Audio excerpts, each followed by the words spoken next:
Welcome to Bahuvu news. ముందుగా bulletin లో headlines. Nathavaram మండలం మన్యపురట్ల గ్రామంలో ఏలేరు కాలువపై ఒక బ్రిడ్జ్, ఆ బ్రిడ్జ్ శిథిలమవుతుంది. మన్యం జిల్లా పాలకొండ మండలంలో లక్ష్మీపురం గ్రామంలో ఆంధ్రప్రదేశ్ రైతు సంఘం ఆధ్వర్యంలో గ్రామ రైతులు తమ పొలాల్లో నిరసన దీక్ష. చంద్రబాబు దావోస్ పర్యటనలతో పెట్టుబడులు నిల్, ప్రచారం ఫుల్. మాజీ మంత్రి సాకి శైలజనాథ్ ఆగ్రహం వ్యక్తం. భూముల రీసర్వేపై సీఎం చంద్రబాబు నాయుడుపై వైఎస్ జగన్ ఘాటు విమర్శలు. రీసర్వే క్రెడిట్ ను చంద్రబాబు తన ఖాతాలో వేసుకుంటున్నారు. ఎన్నికల సమయంలో ప్రజలకు ఇచ్చిన ప్రతి హామీని కూటమి ప్రభుత్వం నిలబెట్టుకుంటుంది. బుట్టాయగూడెం ఆదివాసీ ప్రాంతంలో ప్రభుత్వ దమనకాండ, అక్రమ కేసులు తక్షణమే ఉపసంహరించాలి. Integrated command control centre for exam proctoring కేంద్రాన్ని ప్రారంభించిన ఆరోగ్య శాఖ మంత్రి సత్యకుమార్ యాదవ్. అరసవల్లి క్షేత్రంలో జరగనున్న రథసప్తమి వేడుకలను రాష్ట్ర పండుగల. అనకాపల్లి జిల్లా నాతవరం మండలం మన్యపురట్ల గ్రామంలో ఈ రోజు ఏలేరు కాల్వపై ఒక బ్రిడ్జి, ఆ బ్రిడ్జి శిబిరం అవుతుంది. గ్రామస్తులందరూ దీని గురించి ఈ రోజు కలవడం జరిగింది.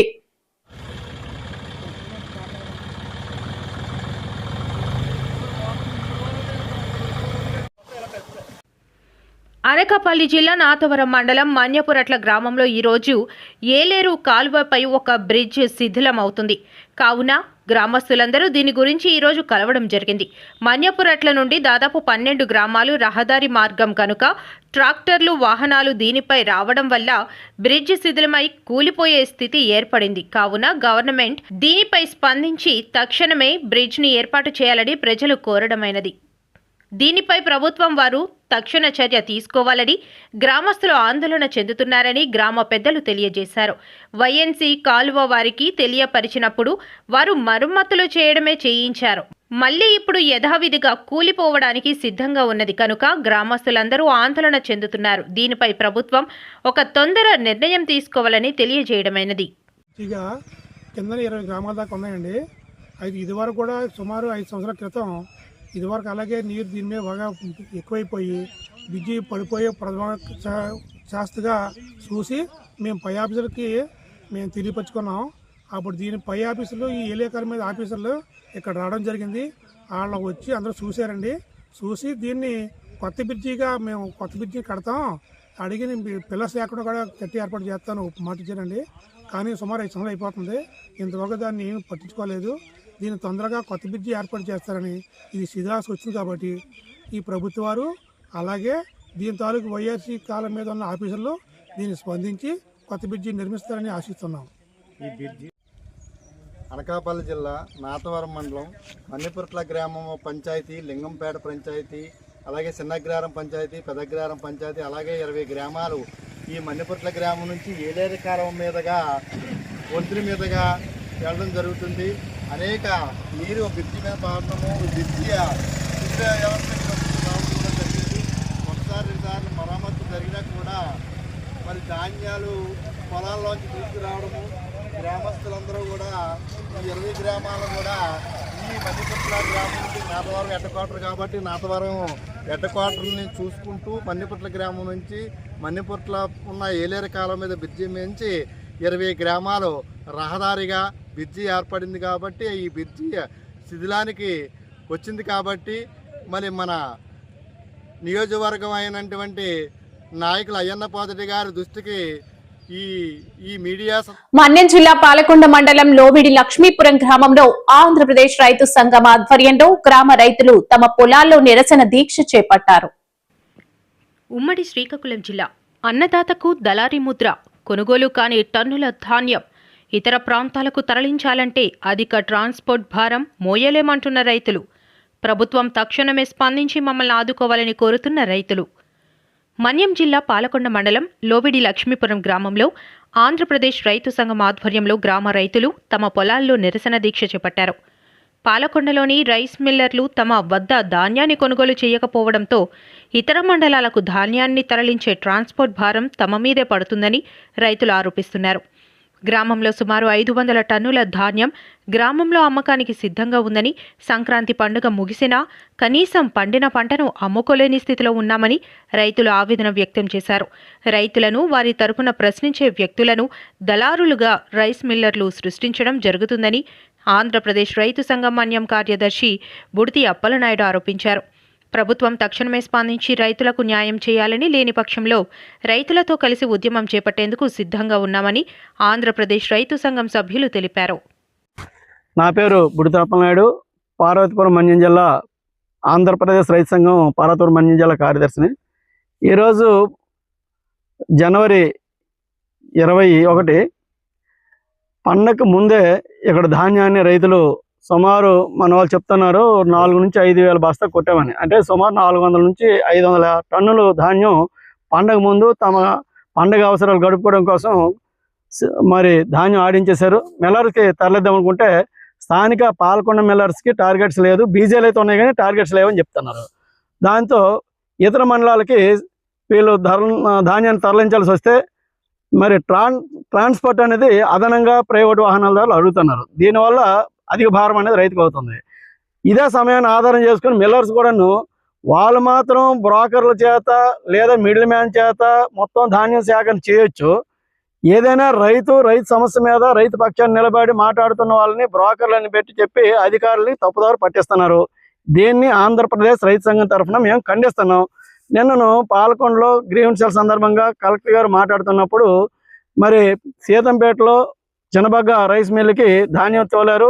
ఆ రైతులకు సంబంధించిన విషయం మీద సార్ దృష్టిలో ఆ గ్రామ రైతులు చెప్పారు. చెబితే ఆ రైతునేమో ఎవరైతే గట్టిగా అడుగుతాడో లావెట్ సూర్యనారాయణ, ఆ రైతు సామాజిక కార్యకర్తగా ఏమి ఆశించకుండా పనిచేస్తాడు. ఆల్రెడీ 8 ఎకరాలు 10 ఎకరాలు ఆయన సాగు చేస్తున్నాడు. ఇప్పుడు మగదిక్కులేని ఆడవాళ్ళు ధాన్యాలు ఉంటాయి, అలాగనే మగవాళ్ళు కూడా కదిలి వెళ్ళలేని పరిస్థితి, నిరక్షరాస్యులై ఉన్నారు. అటువంటి వాళ్ళతో ధాన్యం తీసుకెళ్ళి ఇది న్యాయబద్ధంగా మేము ఈ రకంగా రైతు సంఘం తరఫున మేము చేసాం కనుక అంతకుమించి మేము ఇవ్వమంటే ఆయనేమో బ్రోకర్గా చిత్రీకరించి అధికారులకు నిన్న సీతంపేట అధికారులు చెప్తున్నారు కలెక్టర్ గారికి. ఇది సమంజసం కాదు. అలాగనే అనేక సందర్భాలు జేసీ గారి దృష్టిలో కూడా పెట్టాం. బ్రోకర్ల ద్వారానే వాళ్ళు సేకరిస్తున్నారు. ఛాలెంజ్ చేస్తున్నాం. ఇప్పుడు మిల్లర్ల దగ్గర వాస్తవానికి పండగ ముందే ఆయా గ్రామాల నుంచి వర్తకుల వంటి వాళ్ళ దగ్గర నుంచి జిల్లా మొత్తం మీద ఈరోజు రావుపల్లి కానీ, లేకపోతే గరుగుపల్లి కానీ, లేదు జిఎంఎల్స్ కానీ, బలిజిపేట కానీ, ఏ మండలంలో చూసుకున్న రైస్ మిల్లర్స్ కూడాను జిల్లా మొత్తం మీద ఈ గ్రామంలో ఉంటే వ్యాపారుల వద్ద నుంచి ధాన్యం సేకరణ చేసుకున్నారు. ఇప్పటికి కూడా చంద్రబాబు దావోస్ పర్యటనలతో పెట్టుబడులు నిల్ ప్రచారం ఫుల్ గా ఉందని మాజీ మంత్రి షాకే శైలజనాథ్ ఆగ్రహం వ్యక్తం చేశారు. దావోస్ కు వెళ్లిన ప్రతిసారి లక్షల కోట్ల పెట్టుబడులు, లక్షలాది ఉద్యోగాలు వస్తున్నాయని ఊదరగొట్టడం తప్ప వాటిలో ఏ ఒక్కటి రాష్ట్రంలో కనిపించడం లేదని ఆక్షేపించారు. ఇప్పటికీ మీ దగ్గర 18,87,000 కోట్ల రూపాయలు రావాలి. మీ యొక్క భాగస్వామ్య సదస్సుల్లో మీరు పెట్టిన సంతకాల ఇంకైనా వచ్చింది లేదు నాకు తెలియదు, కానీ మీరు చెప్పిన లెక్కలు లెక్కేసుకుంటే 18.87 lakhs crores రూపీస్ పెట్టుబడులు రావాలి. అట్లాగే 1761 ఒప్పందాలు అక్కడ అమలు జరగబడి ఉండాలి. 30,91,000 మందికి ఉపాధి లభించుండాలి. ఎందుకంటే మీరు ఆ విధంగా ఊదరగొట్టారు. మీరు చెప్పిందే చెప్పి వచ్చేసి సంతకాలు పెట్టినాం, వచ్చింది, డబ్బులు ఫ్లో వచ్చేస్తుంది, మాకు కాని వాళ్ళంతా మాకు వ్యతిరేకంగా మాట్లాడుతూ ఉన్నారు, మేము లక్షల కోట్లు తెస్తా ఉన్నామని చెప్పారు. మీరు సందర్భం కాకపోయినా మాట చెప్పాలి.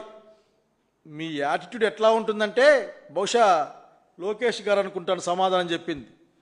అయా మీరు పెట్టుబడుల కోసం పోయారు కదా స్విట్జర్లాండ్కి అనుకుంటారు, పోయారు కదా పెట్టుబడులు ఏం రాలేదు. అసలుకి మీరు అట్లా ఎందుకు అనుకుంటారు?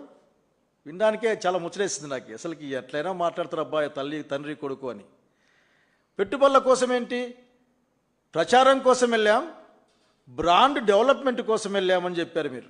అంటే ఇట్లా పోయే మీటింగ్లన్నీ కూడా బ్రాండ్ డెవలప్మెంట్. ఎవరి బ్రాండ్ డెవలప్మెంటో ఆంధ్రప్రదేశ్ ప్రజలు ఆలోచిస్తూ ఉన్నారు. మీరు సొంతంగా మీ కుటుంబానికి మీకు సంబంధించిన బ్రాండ్ వాల్యూ పెంచుకుందామని ప్రయత్నం చేస్తూ ఉన్నారు. రోజు రోజుకి ఆంధ్రప్రదేశ్ రాష్ట్రంలోనూ ఈ ప్రపంచంలోనూ మీ వలన ఆంధ్రప్రదేశ్ రాష్ట్రానికి బ్రాండ్ వాల్యూ తగ్గుతూ ఉంది. మీ బ్రాండ్ వాల్యూ పెరిగే అవకాశమే లేదు. ఎందుకంటే ప్రజల యొక్క సొమ్ముల్ని మీరు అప్పనంగా, ప్రజలకు సంబంధించిన అంశాలని మీరు దుర్మార్గంగా కాజేసే ప్రయత్నానికి సహకారం అందిస్తున్నారు. కాబట్టి వాల్యూ తగ్గుతూ ఉంది, గమనించమని కోరుతా ఉన్నా.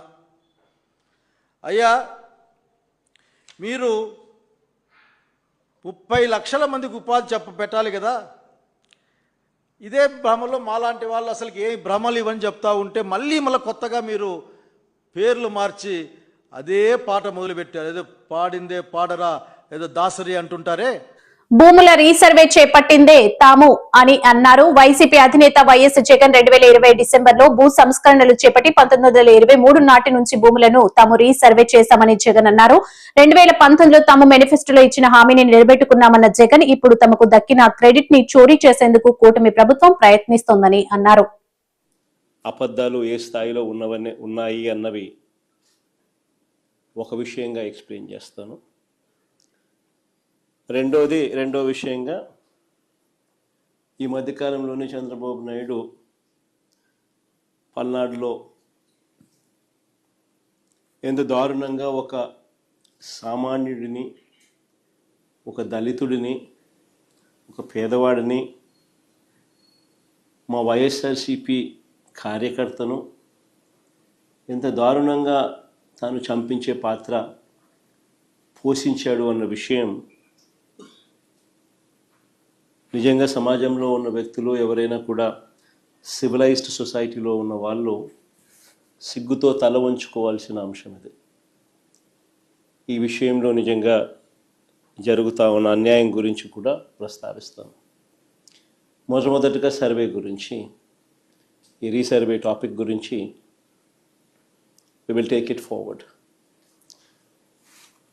ఈ మధ్యకాలంలో చంద్రబాబు నాయుడు గారు మాట్లాడుతూ ఉన్న మాటలు ఈ రీసర్వే సబ్జెక్ట్ మీద మనమంతా కూడా చూస్తే ఒకసారి ఈ భూమండలం మీద నిజంగా ఇంతటి దారుణమైన క్రెడిట్ చోరీ చేయగలిగిన వ్యక్తి ఇంకొకడెవడైనా ఉండగలడా అని అనిపించేట్టుగా చంద్రబాబు నాయుడు గారు మాట్లాడుతూ ఉన్నారు. ఊసరి వెళ్ళి కూడా చంద్రబాబు నాయుడును చూసి బహుశా సిగ్గుపడుతుందేమో. అంతటి దారుణమైన మోసాలు, అంతటి దారుణమైన అబద్ధాలు. నేను సూటిగా చంద్రబాబు నాయుడు గారిని అడుగుతా ఉన్నా, మీ ద్వారా ప్రజలందరి తరపున అడుగుతా ఉన్నా. అయ్యా, 4 సార్లు సీఎం అని చెప్పి చెప్పుకునే ఈ పెద్ద మనిషి చంద్రబాబు నాయుడు, నేను అడుగుతా ఉన్నా, భూముల రీసర్వే చేయాలన్న కనీస ఆలోచన అయినా కూడా నీకు ఎప్పుడైనా గతంలో వచ్చిందా అని? కనీసం ఆలోచన అయినా నీకు గతంలో ఎప్పుడైనా వచ్చిందా అని? ప్రజలు ఇబ్బందుల్లో ఉన్నారు, రైతన్నలు ఇబ్బందుల్లో ఉన్నారు, రకరకాల సమస్యలు ఎదుర్కొంటా ఉన్నారు. భూ సమస్యల మీద, వారి సమస్యల మీద కనీసం నీకు ఎప్పుడైనా రీసర్వే చేయించి వాళ్ళ సమస్యలన్నీ తీర్చాలి అని చెప్పి కనీసం నీకు ఏ రోజైనా ఆలోచన అయినా వచ్చిందా చంద్రబాబు గతంలో అని అడుగుతాను.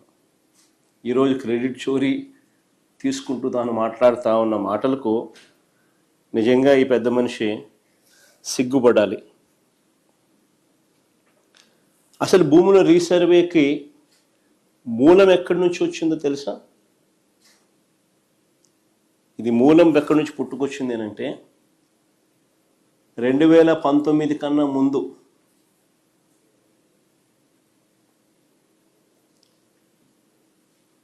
నా 3648 కిలోమీటర్లు సాగిన నా ఎన్నికల సమయంలో ప్రజలకు ఇచ్చిన ప్రతి హామీని కూటమి ప్రభుత్వం నిలబెట్టుకుంటుందని, గ్రామాల్లో మౌలిక సదుపాయాల కల్పనకు అత్యంత ప్రాధాన్యత ఇస్తున్నామని రాష్ట్ర వ్యవసాయ శాఖ మంత్రి కింజారపు అచ్చెన్నాయుడు స్పష్టం చేశారు. టెక్కిలి నియోజకవర్గంలోని నందిగా మండలంలో ఆయన విస్తృతంగా పర్యటించి సుమారు 1.70 కోట్ల వ్యయంతో చేపట్టనున్న పలు అభివృద్ధి పనులకు శంకుస్థాపనలు మరియు ప్రారంభోత్సవాలు నిర్వహించారు.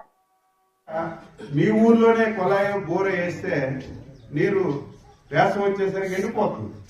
అందుకే ఇక్కడ ఆ ప్రాబ్లం లేదు. హిరమండలం రిజర్వాయర్ నుంచి నీళ్లు తీసుకొచ్చి ఆ నీరు ప్రతి గ్రామానికి ప్రతి ఇంటికి ఇచ్చే కార్యక్రమం తీసుకుంటాం. మొదటి ఫేజ్ లో 100 కోట్లు ఇచ్చారు. పనులు ప్రారంభమవుతాయి, 6-7 మాసాల్లో పూర్తవుతాయి.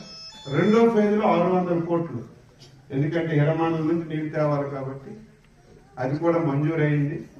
రేపు 2-3 సంవత్సరాల్లో రేపు నేను ఎన్నికలకు మీకు ఓటు అడగడానికి వస్తే ప్రతి ఇంటికి కొలాయి ద్వారా నీరు ఇచ్చిన తర్వాతే ఓట్లు అడుగుతానని చెప్పాను.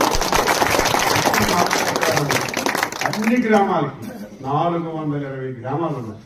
అన్ని గ్రామాలకి చిన్న ఊరైనా 5 ఇళ్ళున్నా 10 ఇళ్ళున్నా ఒక ట్యాంకు ఆ ఊరికి నీరు ప్రతి ఇంటికి కొలాయి ఇచ్చే కార్యక్రమం తీసుకొని అది కూడా పూర్తి చేస్తాం. ఇక్కడ మూడవది అన్ని చేయగలుగుతున్నా, నేను చేయలేదంటూ ఏంటి, అన్ని చేయగలుగుతున్నా. ఇంకా ఉంది సమస్య ఏదంటే చదువుకున్న వాళ్ళకి ఉద్యోగాలు లేవు. చాలా మంది చదువుకుంటున్నారు. తెల్లవారి నేను ఆఫీసులో కూర్చుంటే 100 మంది వస్తే 60-70 మంది ఉద్యోగాలు అడుగుతున్నారు. ఈ సమస్య కూడా పరిష్కరించాలని నేను రామ్మోహన్ నాయుడు కలిసి తీవ్రంగా కృషి చేస్తున్నాం. చాలా మంది మన ప్రాంతానికి పెట్టుబడి పెట్టడానికి చాలా మంది ముందుకు వస్తున్నారు. మన మూలపేట పోర్టు కూడా శరవేగంతో పనులు జరుగుతున్నాయి. రేపు ఏప్రిల్కి మొదటి షిప్ ఇక్కడికి తీసుకొస్తాం. ఇప్పటికే చాలా పెద్ద కంపెనీలు ఆర్డీఓ గారికి వచ్చి మాకు 200 ఎకరాల భూమి కావాలి, మీరు ఎంత పెట్టుబడి పెడతామని అడుగుతున్నారు. అది కానీ వస్తే చాలా మందికి ఆరోగ్యం బాగోలేకపోతే మీరు హాస్పిటల్కి వెళ్ళాలన్నా ఒక అంబులెన్స్ రావాలన్నా చాలా ఇబ్బంది. అదే బ్రహ్మాండమైన రోడ్డు ఉంటే ఎవరైనా వస్తారు, ఏ సమయంలోనైనా మీరు వెళ్ళి మీ అవసరాలు తీర్చుకోవచ్చు. అందుకే ఈ 5 సంవత్సరాల్లో టెక్కల్ నియోజకవర్గంలో ప్రతి గ్రామానికి భూతద్దంతో ఎదిగిన మట్టి రోడ్డు ఉండకూడదు, సిమెంట్ రోడ్డు ఉండాలనేది ఒక కంకణం కట్టుకున్నాం. గ్రామం నుంచి మెయిన్ రోడ్డుకి తార్ రోడ్డు కానీ సిమెంట్ రోడ్డు కానీ వేయాలి. మెయిన్ రోడ్ నుంచి మండలానికి డబుల్ రోడ్డు వేయాలి.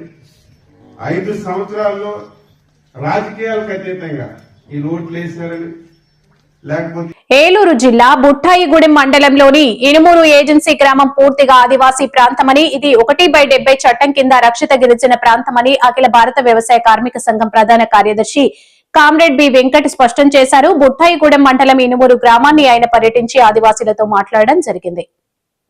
చట్టానికి రక్షించాల్సిన రెవెన్యూ పోలీస్ డిపార్ట్మెంటు చట్ట విరుద్ధంగా వ్యవహరిస్తుంది. మనం చూస్తున్నాం, ఈ పొలాలన్నీ చాలా సారవంతమైనటువంటివి. గవర్నమెంట్ రికార్డ్స్లో ఇది గవర్నమెంట్ భూములు అంటే గిరిజనులకు చెందాల్సిన భూములను ఉన్నాయి, సాగు చేసుకుంటున్నారు. అలాంటి దాన్ని నాన్ ట్రైబల్లో ఉన్న ధనవంతుల యొక్క డబ్బుకి లాలూచి పడి చంద్రబాబు నాయుడు యంత్రాంగం ఈ మొక్కజొన్న పంటని 22-23లో దున్నేయడానికి ప్రయత్నం చేయటం, ప్రజలు ప్రతిఘటించటం, తద్వారా రెవెన్యూ డిపార్ట్మెంటు 20 మంది మీద రెవెన్యూ డిపార్ట్మెంట్ ఇచ్చినటువంటి ఆధారాలతో పోలీస్ డిపార్ట్మెంట్ కేసు పెట్టింది. దాంట్లో 18 మంది గ్రామస్తులు, మరో 2 ఈ చట్టాన్ని రక్షించడానికి మద్దతుగా ఉన్న రామకృష్ణ నాగేశ్వరరావు లాంటి వాళ్ళు ఈ పోరాటంలో ఉన్నారు. నేను హైదరాబాద్ నుంచి వ్యవసాయ కార్మిక సంఘం గిరిజన సంఘం నుంచి వచ్చాను ఈ పోరాటాన్ని స్వయంగా తెలుసుకోవటానికి. ఇక్కడ చట్టం అమలు జరగట్లేదు, చట్ట వ్యతిరేకత ఇక్కడ సాగుతుంది.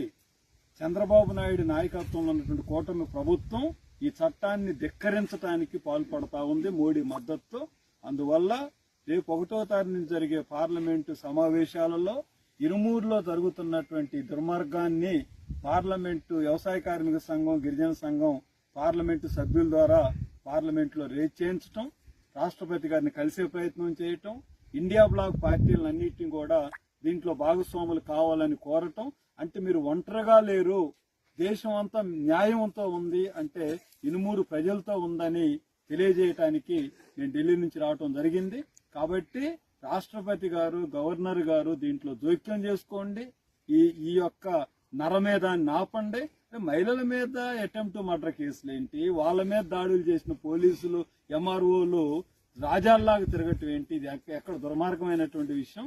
కాబట్టి చంద్రబాబు నాయుడు గారు, పవన్ కళ్యాణ్, లోకేష్, బీజేపీ ఆంధ్ర రాష్ట్రాన్ని కార్పొరేట్ల అడ్డగా మారుస్తున్నారు, గుగులు అడ్డగా మారుస్తున్నారు. గిరిజన చట్టాలన్నీ కూడా వాటికి వ్యతిరేకంగా ఉన్నాయనే పేరుతో చట్టాలను ఉల్లంఘించడానికి పాల్పడుతున్నారు. అందుకే ఈ పోలవరం మండలాలనే పోలవరం జిల్లాలో కూడా విజయవాడలోని doctor NTR university of health sciences లో వైద్య విద్య పరీక్షల నిర్వహణలో పారదర్శకత, నాణ్యత మరింత పెంచే దిశగా ఏర్పాటు చేసిన integrated command control centre for exam proctoring కేంద్రాన్ని ప్రారంభించిన ఆరోగ్య శాఖ మంత్రి సత్యకుమార్ యాదవ్. రాష్ట్రాన్ని వైద్య విద్యలో దేశానికి ఆదర్శంగా నిలిపేందుకు ప్రభుత్వం కట్టుబడి ఉంది.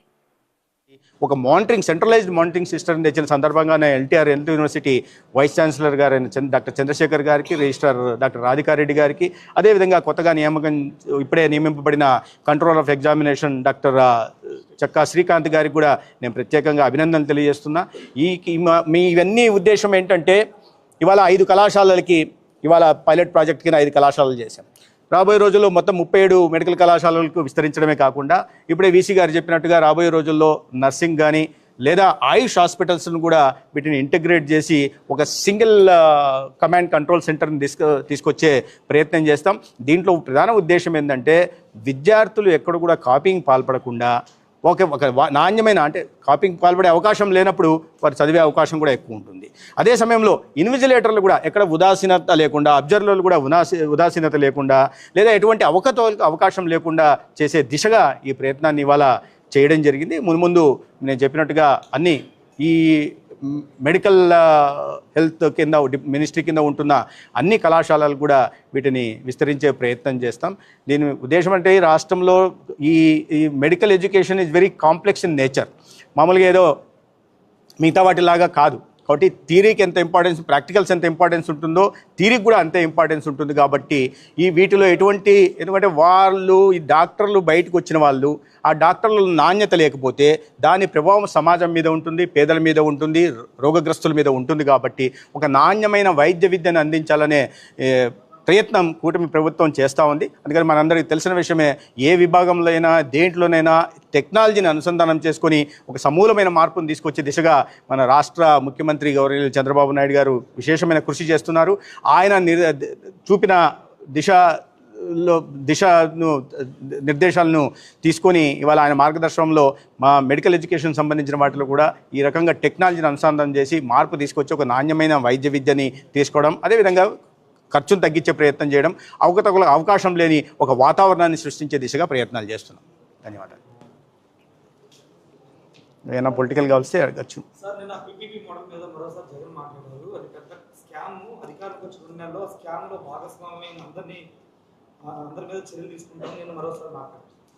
జగన్మోహన్ రెడ్డి గారు ఒక తెలిసిందే, పాడిందే పాడరా పాచిపల్ల నారయ్య అని ఒక సామెత ఉంది.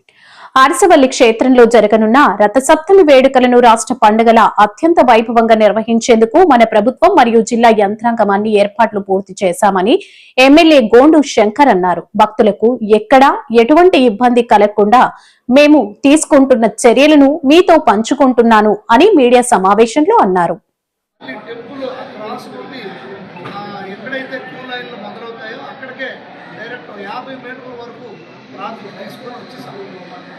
దీంతో పాటుగా ఆన్లైన్లో సిస్టమ్ పెట్టాం.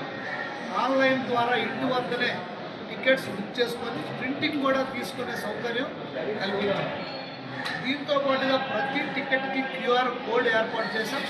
ఆ QR కోడ్ ద్వారా ఇక్కడ దాన్ని స్కాన్ చేసిన తర్వాత మళ్ళీ రెండో టైము రావడానికి అవకాశం లేకుండా పూర్తిగా కట్టుదిట్టమైనటువంటి ఏర్పాట్లు చేయడం జరిగింది. ఇంకా ఎక్కడికక్కడే మెడికల్ క్యాంప్స్ ఏర్పాటు చేయడం జరిగింది పెద్ద ఎత్తున. అలాగే అంబులెన్స్ సర్వీసెస్ కోసం, ఎమర్జెన్సీ కోసం అంబులెన్స్ని ఏర్పాటు చేశాం. దానికి ఎమర్జెన్సీ రూట్లు కూడా ఏర్పాటు చేశాం.